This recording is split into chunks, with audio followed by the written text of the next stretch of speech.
স্বাধীনতা এবং স্বাধীনতা রক্ষার সার্বভৌমত্ব রক্ষার যে মহাডঙ্কা তারা বাজিয়েছেন আজকে এই কর্মসূচির মধ্য দিয়ে, এটাই হবে আমাদের আগামী দিনে আগ্রাসন, সম্প্রসারণবাদ এবং মিথ্যা অপপ্রচারের বিরুদ্ধে একটি প্রচণ্ড প্রতিবাদ। উপস্থিত নেতৃবৃন্দ এবং পূজা উদযাপন ফ্রন্টের নেতৃবৃন্দ এবং গণমাধ্যমের সাংবাদিক ভাইরা, ওরা তো আসলে ভুলে গেছে বিজেপি সরকার হিন্দুত্ববাদকে, মানে গোড়া হিন্দুত্ববাদকে পুঁজি করে ক্ষমতায় এসছে। ওদের আর কোনো পুঁজি নেই। সুতরাং ক্ষমতায় টিকে থাকতে হলে হিংসা আর ঘৃণা ছড়াতে হবে। ঘৃণা ছড়ানো ছাড়া নরেন্দ্র মোদী বাবুর ক্ষমতায় থাকা খুব মুশকিল হবে। কারণ ভারতের স্বাধীনতা সংগ্রামে মোদী বাবুদের যারা পূর্বসূরি তাদের কোনো অবদান নেই। এটা আমার নিজের ইতিহাস পাঠ থেকে নয়,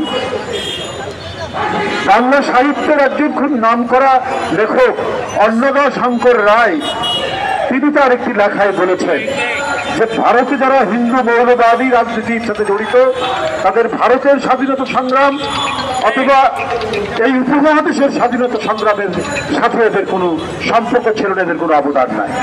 তাই ওরা বিভাজনের নীতি, বিদ্বেষের নীতি, অসুয়ার নীতি, এই অসুয়ার নীতি নিয়েই তাদেরকে রাজনীতি করতে হয়।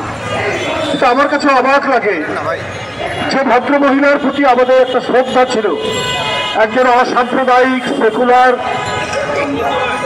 মহিলা হিসাবে আমরা যে রাজনীতিবিদকে চিনতাম তাকেও মনে হলো উনি মুখে রাজনীতির জন্য হয়তো অসাম্প্রদায়িকতার কথা বলতেন অথবা সেকুলারিজমের ধর্মনিরপেক্ষতার কথা বলতেন, কিন্তু ওনার গভীরে ছিল দারুণভাবে কট্টর হিন্দুত্ববাদ। আর যে কোনো ধর্মীয় বা যে কোনো আদর্শের কট্টরবাদ, কাঠিন্য এবং কট্টরতা এটা মানবতার পরিপন্থী। যে কোনো ধর্ম সম্প্রদায়ের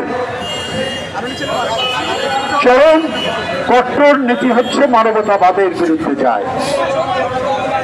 হিন্দু ধর্মের উপনিষদের যে বাণীগুলো রয়েছে সেই বাণী আমরাও পাঠ করি। অসাধারণ মানবিক এবং অসাধারণ ঈশ্বর প্রেমের বাণীগুলো উপনিষদের মধ্যে আছে, কিন্তু সেই বাণী কিন্তু অনুসরণ করেন না মোদী বাবুরা, শুভেন্দু বাবুরা। তারা তাদের সমাজকে বিভাজন করা, তারা নিজ দেশের মুসলমানদেরকে শত্রু গণ্য করা, নিজ দেশের শিডিউল কাস্টকে শত্রু গণ্য করা, বৌদ্ধ খ্রিস্টানদেরকে শত্রু জ্ঞান করা, শিখদেরকে শত্রু জ্ঞান করা, এই নীতি অবলম্বন করেছেন ভারতের শাসক গোষ্ঠী, সাম্প্রদায়িক শাসক গোষ্ঠী।